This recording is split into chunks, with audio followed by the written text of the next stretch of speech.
నేను doctor Radhika, Kurapati hospital, Hanamkonda, gynaecologist.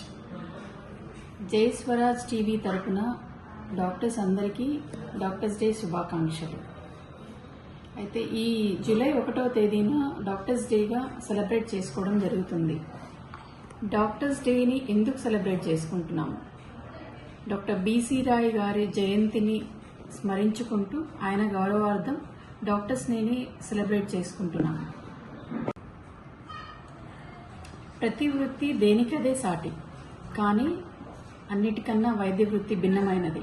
ఎందుకంటే నిరంతరం వాళ్ళ ఫ్యామిలీ లైఫ్ని వదిలేసి వ్యక్తిగత విషయాలను పక్కన పెట్టి నిరంతరం ప్రజలతో ఉంటూ వాళ్ళ సమస్యలను పరిష్కరిస్తూ వాళ్ళ శారీరక మానసిక ఆరోగ్యాన్ని పర్యవేక్షిస్తూ వాళ్ళు సేఫ్గా ఇంటికి వెళ్లేలాగా ప్రయత్నించేదే డాక్టర్.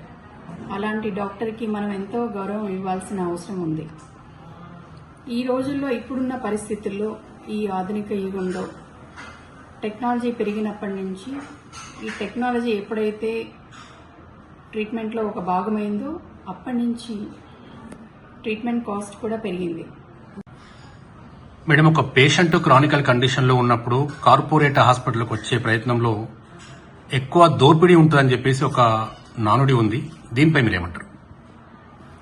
అయితే కార్పొరేట్ హాస్పిటల్లో ఈ కాస్ట్ పెరగడానికి కారణం ఇన్ఫ్రాస్ట్రక్చర్ కాస్ట్ కూడా పెరిగింది. దానివలన ఈ టెక్నాలజీ కూడా యూజ్ చేయడం జరుగుతుంది. ఎప్పుడైతే ఇన్ఫ్రాస్ట్రక్చర్ కాస్ట్ పెరిగిందో అప్పుడు అది ప్రజల మీద భారం మోపబడుతుంది.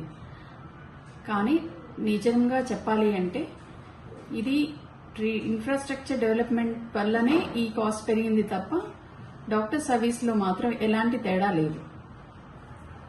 సో క్రానికల్ కండిషన్లో వచ్చే పేషెంట్ సంబంధించి కురపాటి హాస్పిటల్లో ట్రీట్మెంట్ ఎలా ఉండబోతుంది, రెస్పాన్స్ ఎలా ఉంటుంది?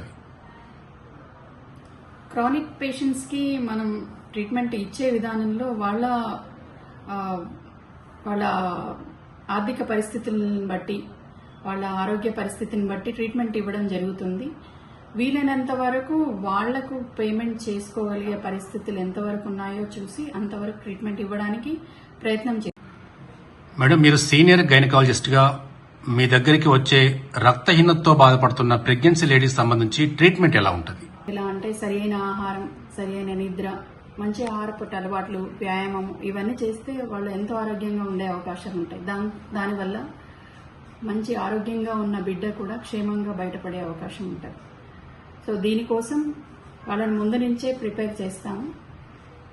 ఒకవేళ రక్తహీనత ఇంకా ఉన్నట్లయితే 9వ నెలలో కూడా రక్తహీనత ఉన్నట్టు గుర్తిస్తే రక్తం ఎక్కించే అవసరం ఎంతైనా ఉంటుంది. సో ఇలాంటి పరిస్థితులు నెలకొండా ఉండడానికి వాళ్ళకు ముందు నుంచే అవగాహన చేపిస్తాము.